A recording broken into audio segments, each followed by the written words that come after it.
Beloved listeners, viewers, thank you so much for joining us on Live Your Love. I am thrilled to present the glorious, illumined Sadhviji Bhagawati Saraswati. Sadhviji, welcome. Thank you so much, Alicia. It's so beautiful to be with you and your whole community.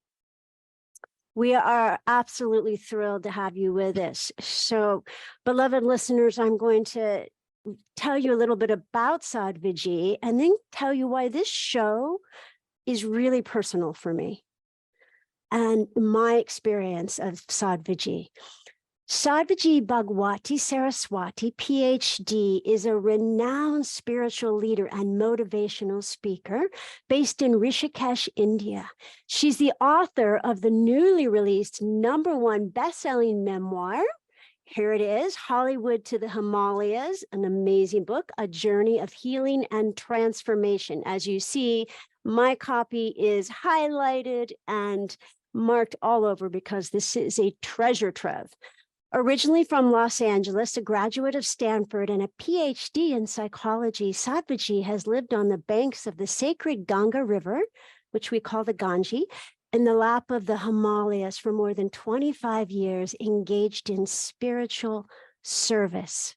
Sadhviji is the Secretary General of the Global Interfaith Wash Alliance, dedicated to clean water, sanitation, and hygiene.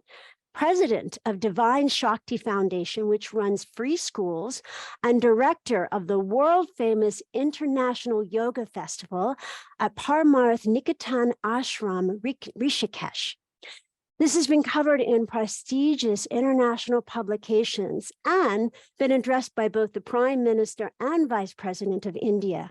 She serves on the United Nations Advisory Council on Religion, the steering committees of the International Partnership for Religion and Sustainable Development, and the moral imperative to end extreme poverty, a campaign by the United Nations and World Bank. Sadhviji gives keynote addresses at large international fora, including at the United Nations, as well as at innumerable high-level international conferences and summits. Sadhviji shares stages with luminaries, including the Dalai Lama, Prince Charles, heads of states of India, the UK, and other countries, as well as the world's most renowned spiritual leaders.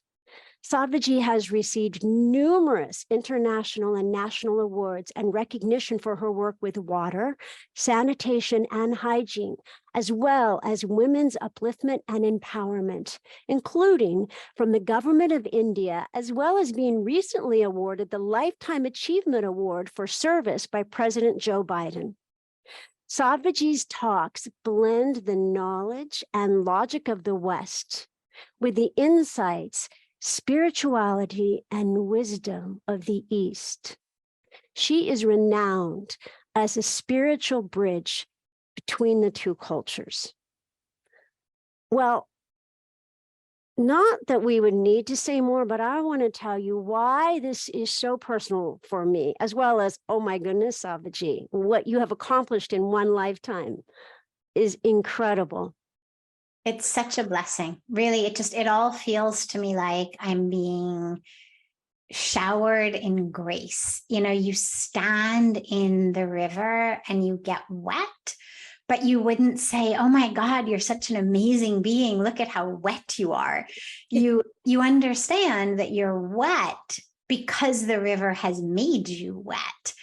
And all you've had the intelligence, clarity, courage, wherewithal, whatever it is to do, is to just know when you are in the right flow of life. And so for me, it just feels like an extraordinary grace-filled blessing that I've been able to continue to stand in this blessed river that is making me, both metaphorically and also literally, really wet with all of those blessings. That is so beautiful. And I'm aware that you have also had to choose over and over and over, day by day, moment by moment, especially when it's excruciating to be in the river, which at times might feel like it might drown us, disappear us. And yet you have made that choice. And I personally honor you for that. Thank you. Thank you. It's, it's interesting when you say that river that could disappear us or drown us. What I've realized over all of these years, this coming September will be 27 years that I've been there, is that which we are afraid of losing, of disappearing, is that which isn't really who we are anyway. That's what we call the ego. And, the ego gets a bad rap as though it were somehow this evil being who had somehow taken over and possessed your body, or your mind or your heart. And it isn't that. But what it is a very inaccurate and very superficial, but very stubborn in most of our cases, perception of who we think we are. And what that river of grace, that spiritual experience, that diving into the, whatever metaphor works for you, river, ocean, however we think about that deep dive into spirituality, into our true self. Yeah, it absolutely threatens to disappear you or drown you or uproot you. But what it disappears, drowns, and uproots is that which isn't actually who you really were to begin with. It's just how you identified. And that's a lot, when we talk about this dark night of the soul, for example, what makes it so frequently a dark night, it's never dark for the soul.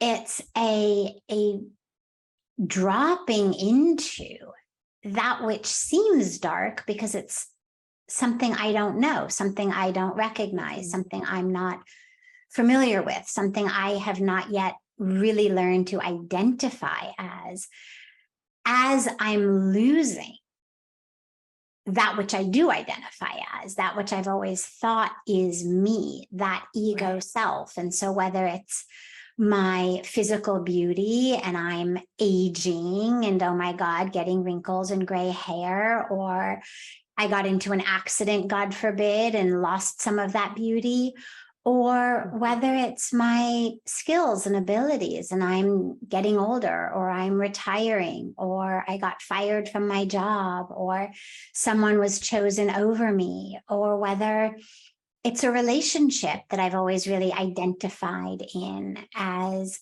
a husband or a wife or a mother or a father or the son or the daughter. And suddenly I'm losing that relationship, whether due to illness and death or divorce or whatever. And those sorts of things throw us into that experience of, oh my God, I'm losing myself. Whereas actually what we're losing is that which I've always thought is me, my physical body, its beauty, its abilities, its power, its relationships. And I'm now in a situation of either being completely miserable or dropping into that truth of who I am, that certainly feels like, a void. We talk about a void. Some people talk about that, dropping into the void. In Buddhism, we tend to speak about it as a nothingness. In Hinduism, we tend to speak about it as an everythingness. But ultimately, they're talking about the same place, which is the truth of who you are, the soul, spirit, consciousness, essence, love, truth, none of which is dependent upon the wrinkles or the pimples or the pounds or, any of that, or dependent on the relationships or the roles or anything. So for me, that that metaphoric river that we're talking about, and also in my case, the very literal physical river of the Ganga, the Ganges, is it wiped away all of that which I thought I was, all of the identifications that I had of, okay, I'm 25, I'm a Jewish American, I'm the survivor of severe sexual abuse, I'm bulimic, I suffer with addiction and depression, and I'm this one's wife and this one's daughter. You know, it wiped away all of that that I had always used to identify myself. And your choice is either you panic in the drowning, or you realize that you actually are being taken into an opportunity to dive into something that is so much more real, so much more true, and so much more full than these identifications based on the body and its story and its history. Absolutely. That was so exquisitely said. And I think, and in essence, we learned to breathe underwater. You know, yes, exactly. Like we did in the womb. We realize we are being breathed. I would love to, even though it's already here, call us forward into the light and then continue, if you're okay with that. Beautiful. All right, wonderful. So, beloved listeners, watchers, if you would just take a moment, and unless you're driving, just open your heart and close your eyelids, opening your spiritual eyes, heart, soul. And just perhaps you place your hands on your spiritual heart, on your heart chakra in the middle of your chest, and just connect to your breath. And be aware of the rising and falling of your chest as God, the divine, breathes you in the water of living love. And we just now step into, wherever you are, into the Mother Ganga, into the River Jordan, by whatever name you know, the living waters of spirit. Call yourself ever more forward into that receptivity and awareness of the blessed presence of the numinous of the divine, of the consciousness of love that unites us all, that is us all, that disappears us into itself, claiming us as her own. And just take a deep breath, and as you breathe in all the love of all the universes, and as you exhale, just allow yourself to let go of anything less than love. And with this next breath, just receive the love that you are, connecting heart to heart with each one present. And as you exhale, that loving just amplifies, bringing us into the oneness. Whatever you wish to let go of now, just let it go. Let the holy waters of spirit take it from you, that you might know you were born the beloved of God, of spirit, of the divine. And place this beautiful gathering with Sadhviji and all those present into the light of the Holy Spirit, asking only the highest good to come forward, and the light to touch each one present and those to partake of the archives in every way for the highest good. I ask for a personal blessing upon Sadhviji and Puja Swamiji and their beautiful work in this world. And we'll end with chanting 3 Anahus. Anahu is Sanskrit for evoking the empathy and the oneness of God. Anahu.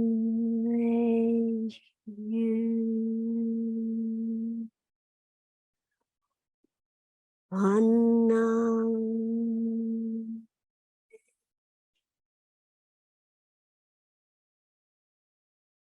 On. You.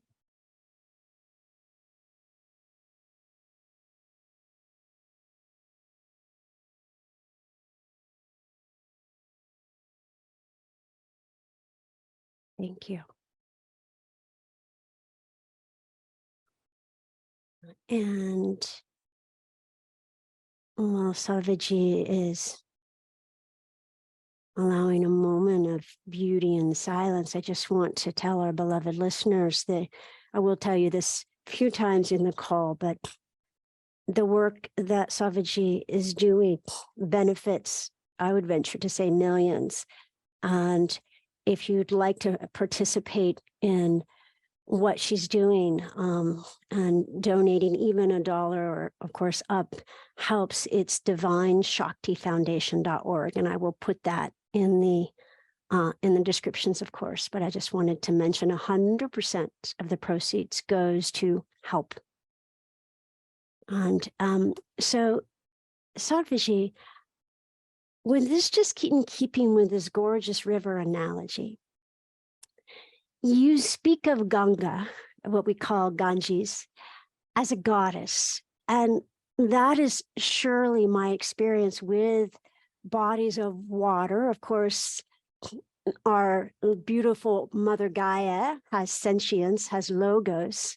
I was just baptized for the 4th time in the River Jordan a few weeks ago again, and had this incredible experience. Yes, in the baptismal site, but also we went a few days later down the road to this little site. The river was very polluted, the River Jordan. The waters were brown and people were saying, oh, don't go into the water. And I just went into the water, waded up to my thighs, and had the most incredible experience of rebirth and baptism. It was with a few other people. And at the end of this experience, I heard it was a small crowd that had gathered gasp. And overhead flew 3 white doves. Beautiful. And I would love if you could, wherever we hail from, and as you know, it's about 137 countries, if you could give us an experience of Mother Ganga, of the goddess now, we would be very grateful. So, for so many of us in so many of our traditions, especially the mystical, spiritual element of so many of the traditions, the earth is sacred. The power of the mother, the power of creation, the power of sustenance. This is a power that is revered. For most of us, it's a feminine power. In some traditions, it's a masculine power. But either way, it's a power and an energy that is honored and celebrated and revered very, very deeply. In the Sanskrit language, we have masculine and feminine words the way that in English we don't, but in French and Spanish we do also. And in Sanskrit, the word for creation is shrishti, feminine. The word for nature, prakriti, is feminine. The word for the energy through which the creation is created and nature is formed is Shakti, also feminine. So you've got a situation where the creation itself is feminine, that nature is feminine, and the energy through which it is created is feminine. So there's a worship of the mother goddess in the form of the energy of creation, as well as the form of that which is created. Now, in addition to that, we have our goddess Ganga. And the reason that we say the goddess is on the one hand, water in any case is sacred. Water brings life. Water gives us life. Any water. I mean, I'm in Los Angeles right now at my parents' house, and the LA River is sacred in that way. The Pacific Ocean is sacred in that way. Water in general is sacred. It is truly the giver of life. It is life. It is the medium in which life forms, and that through which life is able to be sustained. But Ganga is actually a goddess, meaning that before she came on earth in the form of this river, she was a goddess in heaven, the goddess of purity, the goddess of liberation. And she came onto earth in the form of this riverbed through a very long and very beautiful story. I won't go into all of the story right now, but it's a beautiful story of the sons of a king named King Sagar. And the sons had been quite literally burnt to ashes. And in the Hindu tradition, the final rites of someone are very, very important. And it's really important that final rites are performed so that the soul of the one who has passed on, that soul may attain oneness with the divine. And so King Sagar was bereft, that his sons had died, and that too by being literally burnt to ashes, but also bereft that he was not going to be able to do their final rites due to this whole long story. And so generations of he did, and then his descendants performed this very, very, very intense sadhana, spiritual practice, meditation, austerities, penance, to beseech this goddess Ganga to come onto earth, because King Sagar had been told the only way for your sons to attain that liberation, what in Sanskrit we call moksha, that freedom from the cycle of birth and death and oneness with the divine, the only way for them to attain that is if the goddess Ganga comes onto earth and flows over their ashes. Then they will attain liberation, and if not, then they won't. So hence the generations of descendants praying to Ganga to come onto earth. And finally, King Sagar's grandson, King Bhagirath, did such intense spiritual practice, such intense austerities, that finally Ganga came onto earth. So this is when we talk about why she's the goddess, because she was the goddess to begin with. This river form that she is in is the form that she took in order to bring that liberation. And the beautiful aspect of this story, Alicia, is that, she came for the sons of King Sagar. That's why she came down from heaven onto earth. And yet that was thousands and thousands and thousands of years ago. Yeah. She stayed. Yeah. She could have just, okay, I did my work. I'm gone. I'm out of here. But right. She didn't. She stayed. And she stayed, we believe she stayed for us, to give us all that freedom and liberation, not only after you die. It's not only about ashes in the Ganga, but it's actually about freedom in your body, what we call Jiva Mukti, because a lot of people have this really big misconception of, when I'm dead and I leave my body, then I will be free, then I will have liberation, then I will attain moksha. But the truth is, the body is not the problem. nobody is not liberated because of their elbow or because of their knee or because of, Right. their pinky finger. Like if I could just do something with this pinky finger, then I would be liberated. The body isn't the problem. The mind is the problem. It's anger and it's ignorance and it's illusion and it's ego and it's jealousies and it's competition and it's all of this small thinking that is actually what keeps us from attaining that state of liberation. And so we worship Ganga as the purifier, the bringer of liberation, meaning not, oh, take my body so that I can be free of my body and then liberate it, but take that which is keeping me stuck. Take that which is preventing me from being liberated in this beautiful body, because then the body just becomes a great blessing. Then the body is this medium through which I'm able to interact with the extraordinary exquisiteness of creation.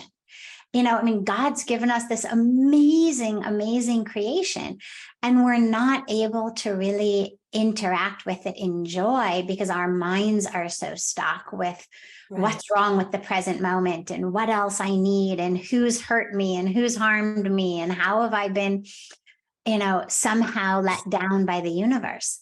So she being Ganga, the Ganges, is this literal river to whom we pray and in whom we bathe, to literally, spiritually, energetically free us of ignorance and illusion and anger and ego and stuckness so we can be free. That's beautiful. That's what I had this extraordinary blessing of happening to me. I wasn't even aware that I was stuck. I wasn't even aware that which was keeping me stuck was my own way of thinking. Right. It's how we live. We identify as our stories, as our dramas, as our histories, as our bodies, and we suffer. And it was this goddess Ganga who showed me, you are not that story.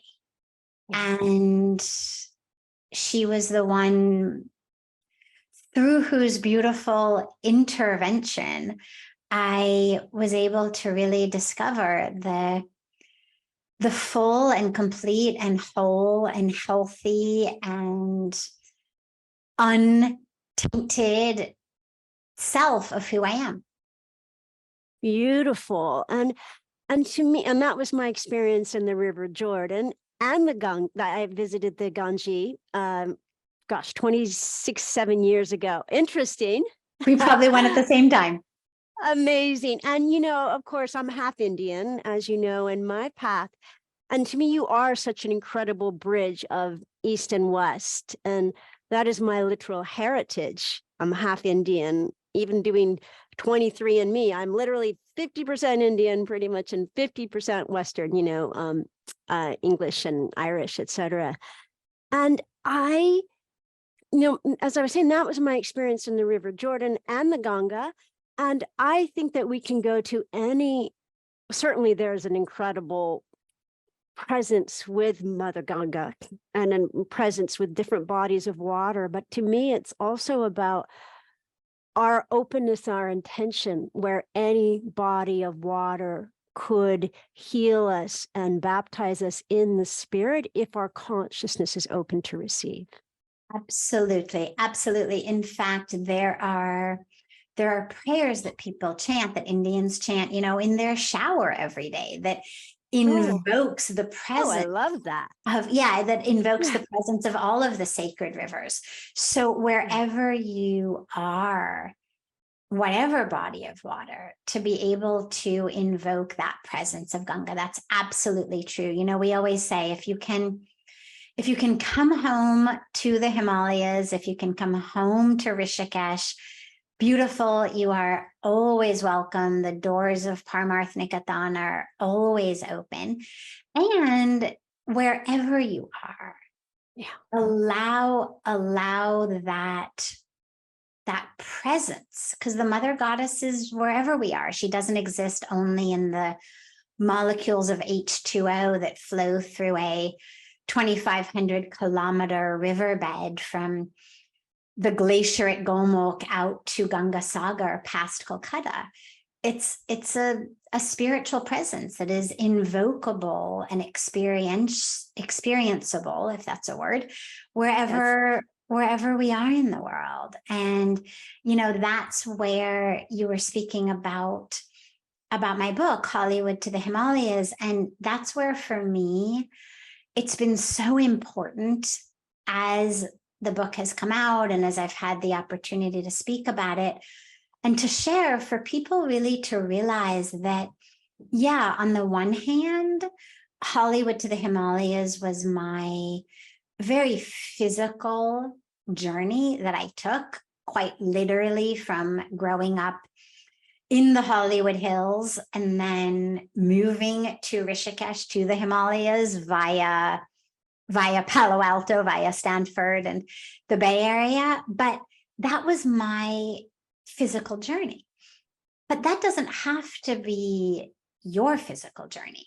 That's not a journey that is required in order to have the healing and the transformation and the freedom that I found. The shift that's so important, and that's what's invocable everywhere, is that mindset shift from what I call the Hollywood way of thinking to the Himalayan way of thinking. Because the Hollywood way of thinking, regardless of where you live, is the way of thinking that says you are your body and you are what it looks like, its size, its shape, its color, its bank account, its career, its roles, its relationship, its popularity, its followers on Facebook, that is who you are. Right. And when we identify as that, we suffer, because we're never, from that perspective, we're never beautiful enough or smart enough or successful enough or popular enough or powerful enough or anything enough. And we suffer not enoughness, we suffer competition, we suffer greed, we suffer resentment, regret. I mean, all of this stuff that just weighs down our lives. And then that's how I was living. I mean, that was my mindset for the first 25 years of my life. As I said, that this was how I identified.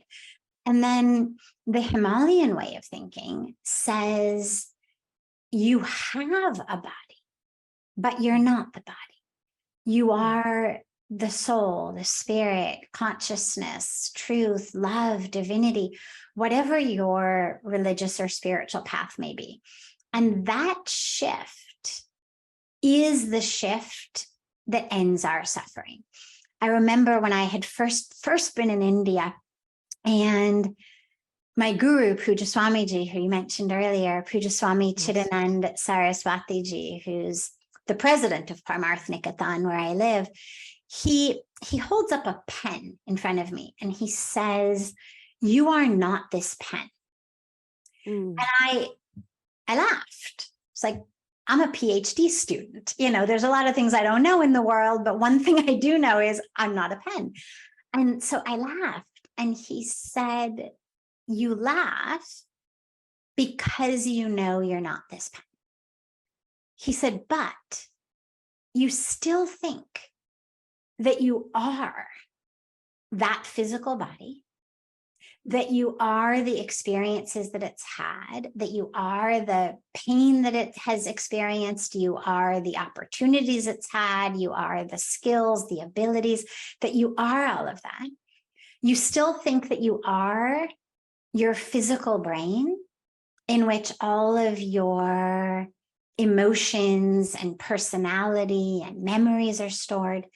You still think that is you, that you are your thoughts."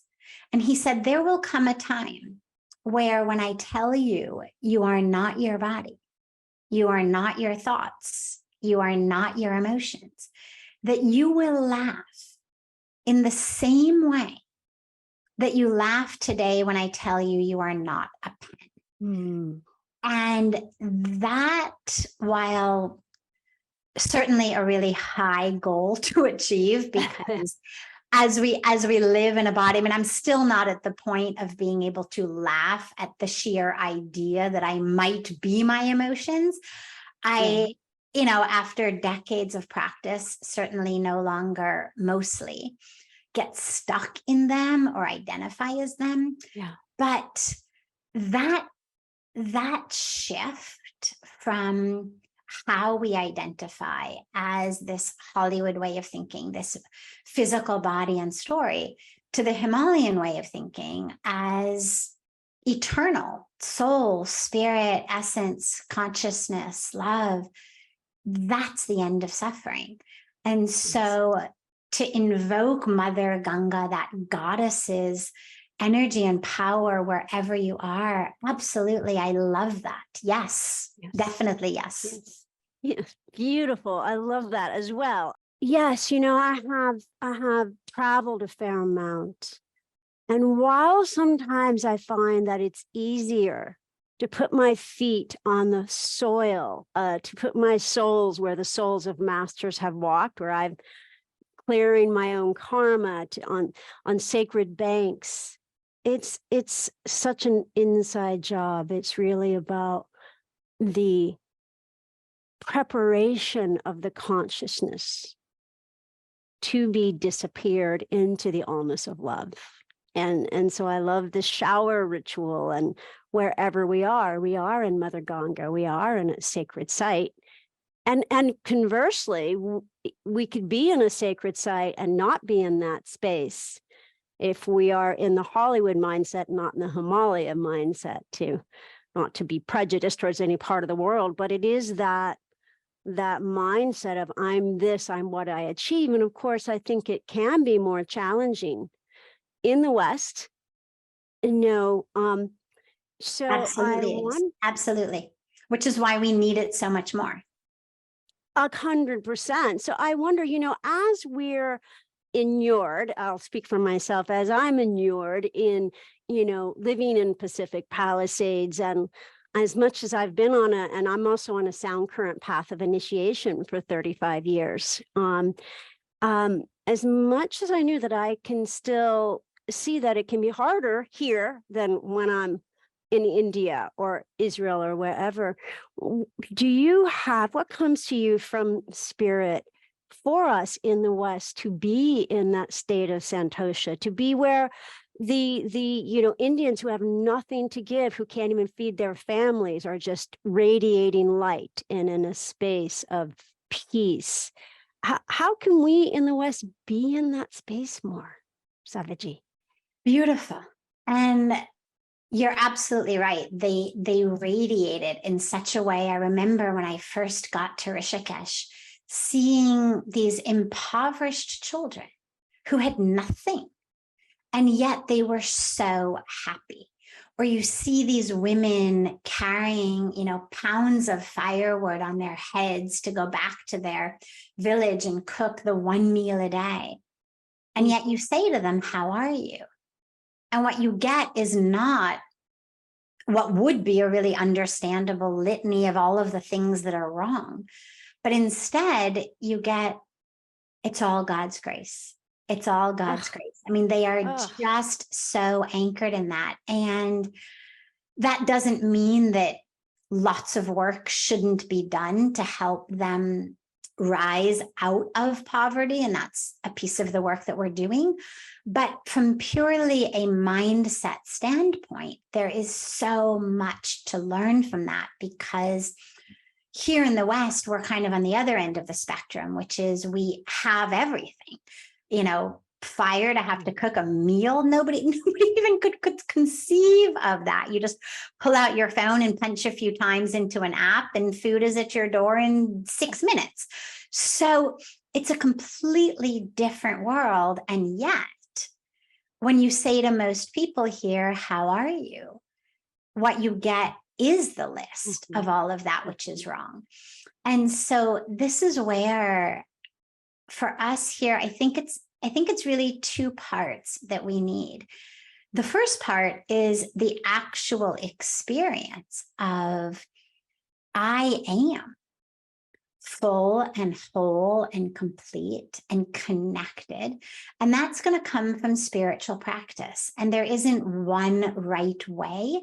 It's going to depend on different people's different religious and spiritual traditions and lineages and paths, and whether they connect with the divine through Jesus Christ, through Adonai, through Krishna, through Allah, through Om, through some nameless, formless energy in the universe, through the tree in their backyard. It doesn't matter. Mm-hmm. It doesn't matter.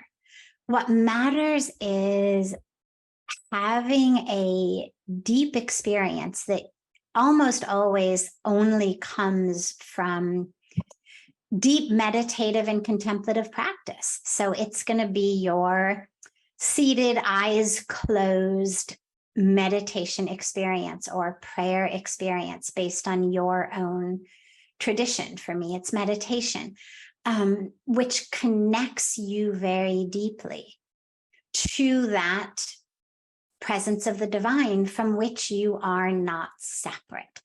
And that is something that we all need to add into our daily schedule, ideally both morning and evening.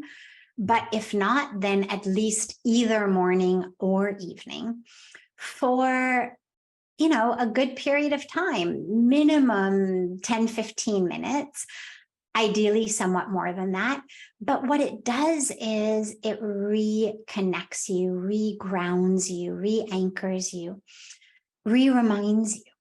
But then, so that's part one. And that, again, is going to depend on different people's spiritual practices. But really make sure that you've got a time set aside in your day that's just you and the divine. And whether it's hugging the tree in your backyard or lying beneath it, looking up at the sun or the stars through it, whether it's sitting in what feels to you like a sacred place, a shrine, a temple, an altar in your home or in a house of worship, whether it's chanting a mantra, whether it's saying a prayer, whether it's reading scripture, whether it's eyes closed, connecting with the breath. All of these are just different ways into the same place.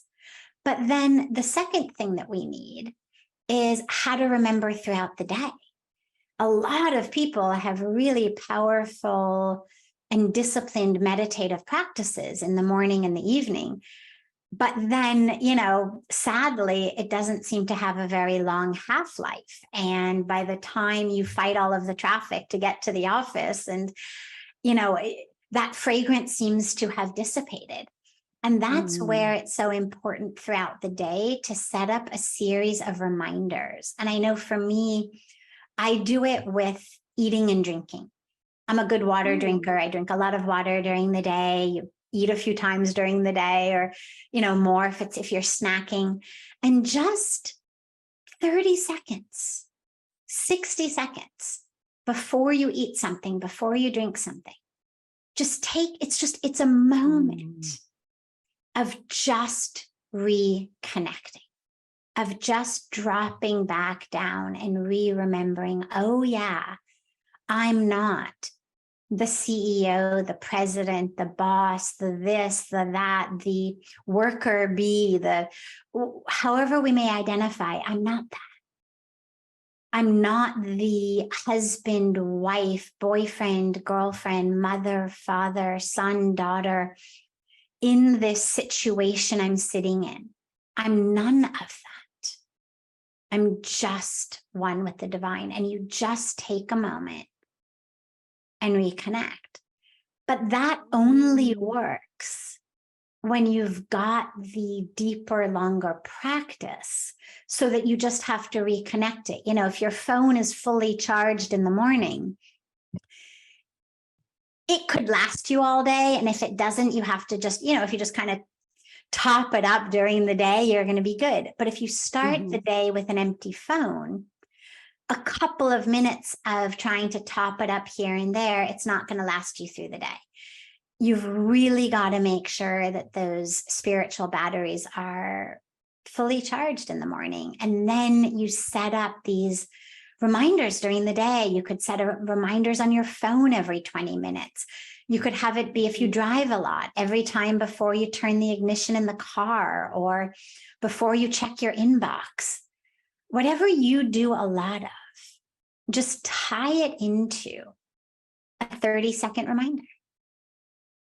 That's absolutely gorgeous. And I love that you have these very Western analogies so we can relate to that which you're so beautifully discoursing upon. I used to call that, I still call it soul moments. And I used to wear 10 bracelets on one arm. So I'm saying this for our Indian listeners, you know, if they don't have a phone. And then I would put one bracelet on the left wrist every time I connected to spirit. And at the end of the day, I needed to have 10 bracelets on my left wrist. So just anything we can do to practice the presence. I have one more quick question, and which doesn't mean you have to give me a quick answer, but and then we'll go into meditation. So I mean, I had so many questions because this book, Hollywood to the Himalayas, is very easy to find on Amazon. I'm going to put all the links in the descriptions as well.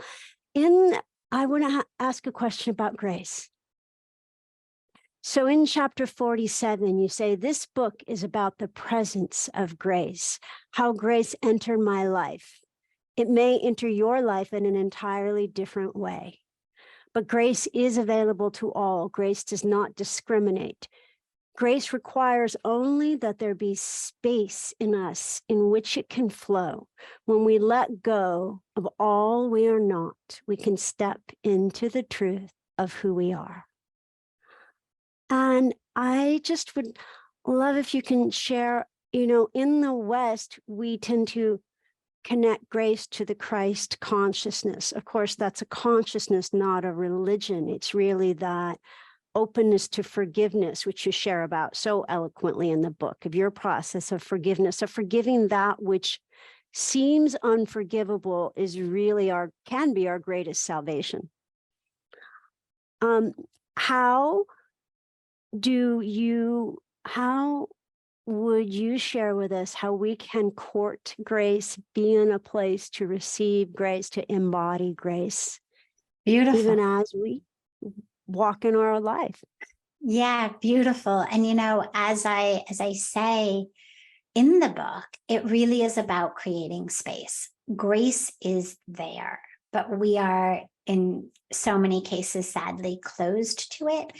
And so connecting to it is about identifying what is it that keeps me separate from grace. And in most cases, it's the nonsense in our own minds. It's the voice in our minds that says, this moment is wrong. This person in front of me is not treating me, speaking to me, living their lives, acting in the way that I want them to, in the way I need them to. Therefore, something needs to be changed. Or the traffic, or the weather, or the stock market, or whatever, my elected leaders are not acting in the way that I need them to, that I want them to, and therefore I am unable to find joy and peace and freedom until and unless all of these things change.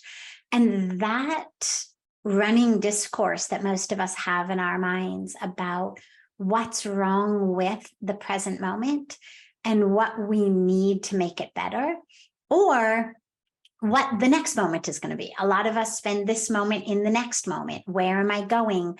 What's going to happen there? Is it going to be good? Is it not going to be good? What are all the things that can go wrong? Or we're blocking the presence of grace, all of that in our minds. And so number one, I mean, just quickly, because this of course is the stuff that entire courses are based on, but number one, we need to let go of the running negative commentary in our mind. That's the biggest blocker of grace.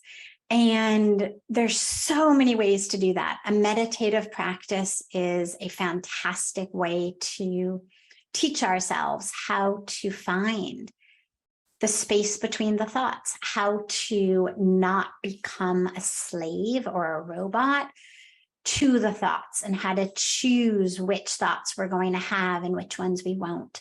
So that's really critical. The second piece is to let go on a deeper level. So point number one is much more just the general running commentary. Number two is more of the deeper stuff. This is who I am and how I have been abused, cheated, betrayed, left behind by the universe or people in it. And a lot of us carry stories like that. And those stories block grace from our lives. So if you're holding a story that says, I was abused, I was betrayed, I was cheated, I get the short end of the stick, it's not fair, that story itself is blocking you from being open to grace. The third way has to do just with general busyness and distraction and stress.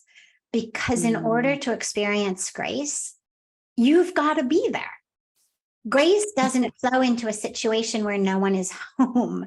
If you're not home, you know, metaphorically, grace may be ringing your doorbell and knocking on the door, but if no one's home to answer it because you are off someplace else in your own mind, you're not going to be able to really experience it. So that's where practices of mindfulness and the be here now teaching is so important, because if I'm not here in this moment, I'm not going to be able to receive what this moment is bringing me. And so I'd say those are the three most important. There's obviously a lot more, but those are the three most important ways to open ourselves to the presence of grace and to cultivate that flow of grace into our lives. I think that was so beautifully said. And you, to my experience, you have such a gift of distilling complex subjects into simplicity and giving us actable steps. I think I just made up a word there, but we can really, It's all right. we can relate to and act upon what you are sharing. So thank you. I have the unenviable, in the theme of making up words, task of leading us in a short meditation to see if we can experience some of the depth of what Sadhviji has so generously shared. And then I will tell you all about how to find Sadhviji in her incredible book, Hollywood to the Himalayas, her foundations. And then I have one more bonus question about creativity and writing that I want to ask you. So stick around for all of that. It's just a few moments. But let's move into the arms of meditation for just a few moments. So again, beloved listeners, viewers, if you're not driving, if you are driving, just stay present, but open to receive. And so again, just open your heart, your spiritual eyes, gently coming into a quiet and a stillness that still point within, coming into this present moment. And be aware of cupping your hands in front of you, like someone were going to pour the holy Ganga water into your hands. And with the holy Ganga water, also pour into your hands anything that might distract you from grace. Any negative commentary, put that into your hands. Any story of, I can't, I won't, I'm not worthy, but I have to do this first. What if the world really is ending?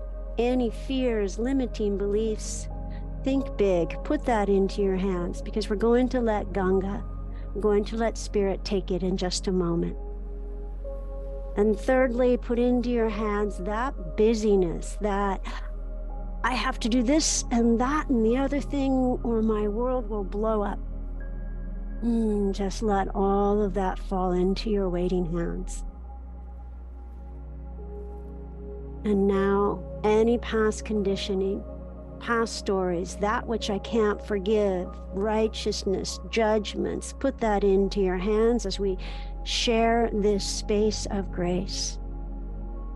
And now close your hands tight around that. On the count of 3, we're going to lift it up into the light and let Mother Ganga take it. 1, 2, 3, and let it go.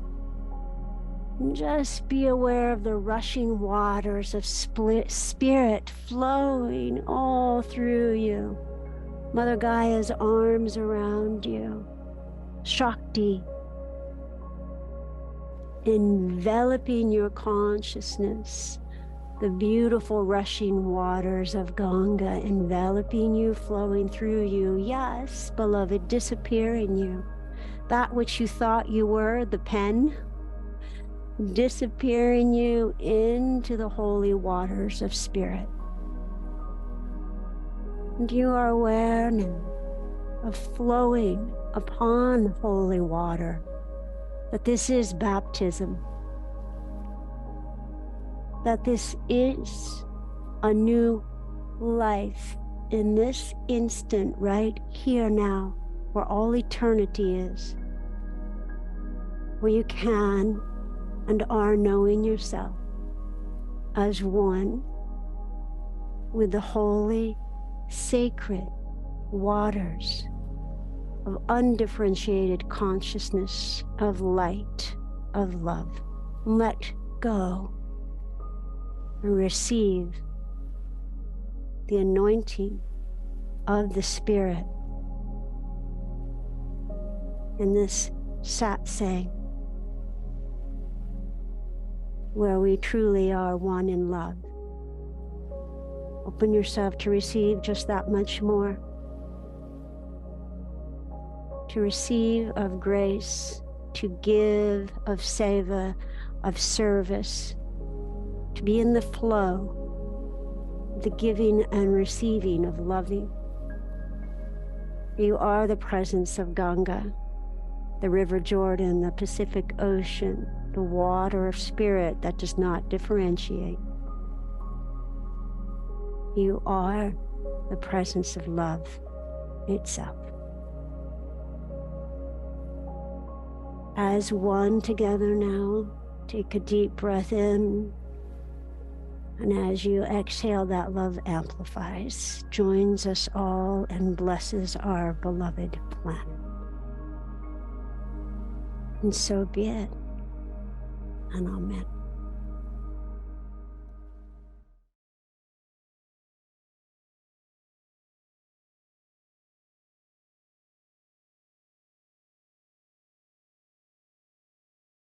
And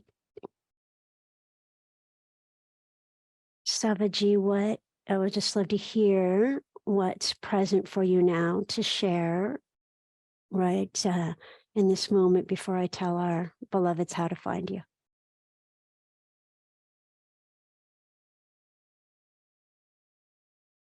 Just the beauty and the grace and the gift of us all being here together, and the beautiful opportunity that we've been given. I mean, you think about how many people all over the world don't have the opportunity to really dive into this. I mean, because they are having to hammer rocks on the side of the road in order to build the road for the government so that they can feed their families, or having to do any one of innumerable types of manual labor somewhere in the world just to have there be food on the table, or people for whom there isn't food on the table. They're living outside. They've got to beg.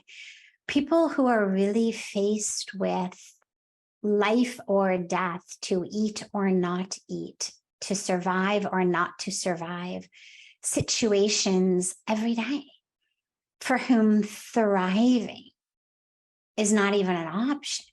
If they survive, it's a good day. And those of us who are so blessed with the assumption, the knowledge that we will survive, that there is food on the table, that there is running water, that there is a roof over our head, that if, God forbid, we need it, medical care can be there. And therefore, who have the luxury to turn our attention to thriving, to just really recognize what an incredible gift it is, and to use that gift and to not ignore that gift and to not take it for granted.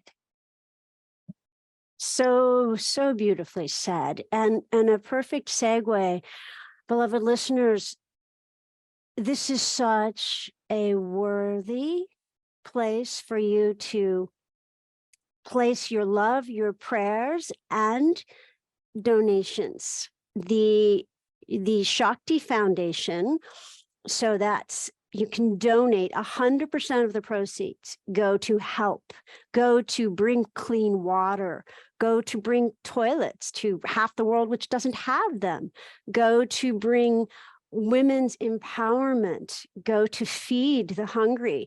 So go to divineshaktifoundation.org. That's DIVINESHAKTI foundation.org. I'll put all of this in the descriptions, but divineshaktifoundation.org.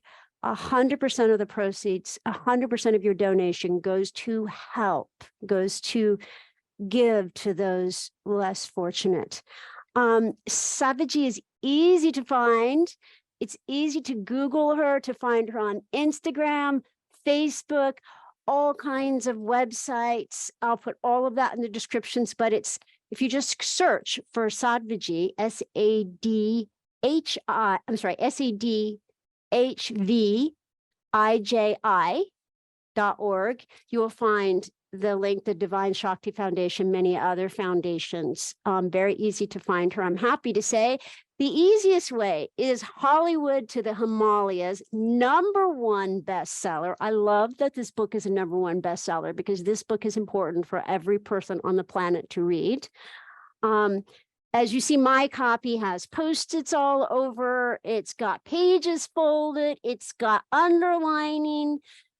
This is a treasure trove book, Hollywood to the Himalayas, super easy to find on Amazon, on all of Sadhviji's websites. Please get this book. It is, I love making up words today, unputdownable. It is unputdownable. I did not put it down. I had it by my bedside, on my bike. I had it everywhere. So it's very relatable, as you can see, Sadhviji is. And it's very deep. And I mean, the endorsements are crazy. Everybody from the Dalai Lama to Deepak Chopra to Jack Canfield to Jack Kornfield to, you know, everyone. Please get this book, Hollywood to the Himalayas. And also, Alicia, I'm so sorry to Please. interrupt. I wanted just to mention as well that 100% of the proceeds from the book also go to Divine Shakti Foundation. So Wow. everything that comes in from the book, 100% of that goes to the work for the women and the children, the schools and the women's centers that you spoke about, and the work for water and hygiene and menstrual hygiene and empowerment. So the book itself as well is an offering, both to the people who read it, as well as to the women and the children of the Himalayas who benefit from every single penny that comes into me from it. Now you're going to make me cry. That is just, okay, you are. That is just gorgeous. So my personal thanks for giving back to the country of my heritage. If you have not been to India, if you've been to India, you know of where I speak. If you have not been to India, please go to India. You will see people who have nothing, who will give you what they have, even if they've never met you. And most of them have very, very, very little. And they're such a beautiful people. So please, please buy 48 of these books and give them to everybody, and know that every penny goes to bring release and hope to these beautiful people. So thank you so much for sharing that. This has been a rare privilege. And I'll tell everybody, keep putting the links in the description, but it's very easy to find Sadhviji. Her Instagram is beautiful. Your Instagram is gorgeous, with all kinds of wealth that she's sharing with us. And I have one more little quick question for a very specific reason. There's a very large contingent of our following that has to do with writing and creativity. You've written a gorgeous book. You've written many books. You are prolific. Do you have any tips for allowing the divine to flow through you in words like you do onto the page? Beautiful. So for me, it's really about 3 C's. And the first C is connection. You've got to be connected. I mean, I could be the most beautiful lampshade in the world. I could be covered with gold and diamonds. But if I'm not plugged into the wall, it doesn't matter how beautiful I am as a lampshade, I'm not going to be able to bring you any light. The whole point of a lamp is to bring light. And in order to do that, I got to be plugged in. And so that connection, I feel like that is true with us as well. We've got to be connected on a deep spiritual level. And again, whatever that means for us, whether you're connecting to your internal Buddha nature, whether you are connecting to the presence of source inside of you, whether you're connecting to the divine in some form or no form that feels outside of you, however it is that you're connecting with that divine presence, that connection with the source of who you are, because it's from that source of you that real creativity flows. And so from connection, we get courage. The more connected I am, the more courageous I am. And so that courage gives me quite literally the courage to say that which needs to be spoken in the way that it needs to be spoken. It gives me the courage to know that I have something to say, that there is a space into which that which I need to say is going to be accepted and is going to be appreciated and is going to manifest. So you've got to have courage in yourself, your message, your words. And out of that connection and courage comes creativity. And so that for me is the formula. And on a specific level, I know for myself, I've got to make sure to carve out the time. It never happens on its own. It's never a matter of, oh, here I am with, 6 hours and nothing to do. I guess I'll write. If I'm going to get writing done, I've got to very consciously and ruthlessly, as a good friend and mentor of mine says, ruthlessly carve out the time. Beautiful. The 3 C's. Again, distilling complex topics into simplicity. I love it. Thank you. Thank you. Thank you. Thank you. I want this to go out everywhere. So again, beloveds, divine Shakti. Of course, Shakti means peace. Yes. Shakti is the sacred goddess energy, the energy of creation. Shanti is. Thank you. Thank you. That's right. I should know that as an Indian. Yes, divine Shakti. So Shakti Foundation, SHAKTI, Divine Shakti Foundation.org. You could just go to Hollywood to the Himalayas. You'll find the foundations there. So please buy the book. Please donate. Please follow Sadhviji. Sadhviji, I don't have words sufficient to thank you for the grace you have endowed us with today. Oh, thank you.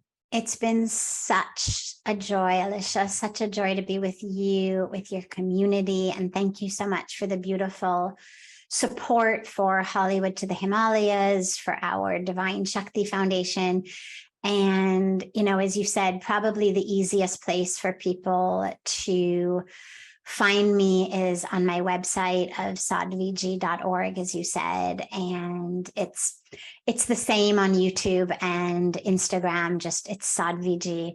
And from my website, it'll take you to our foundations, it'll take you to get Hollywood to the Himalayas. If for whatever reason, just going straight on Amazon doesn't take you there, but that'll take you there as well. And I look so forward to staying connected with you and with your entire beautiful, beautiful global community. Thank you so much. I very much would love to stay connected and will. And I just ask for a beautiful blessing upon you, Sadhviji, on Divine Shakti Foundation, on Puja Swamiji, on India, and on all of us present in this sacred gathering. Thank you so much. God bless you. Thank you for joining Live Your Love. And we love you. Thank you so much, Sadhviji, and goodbye for now.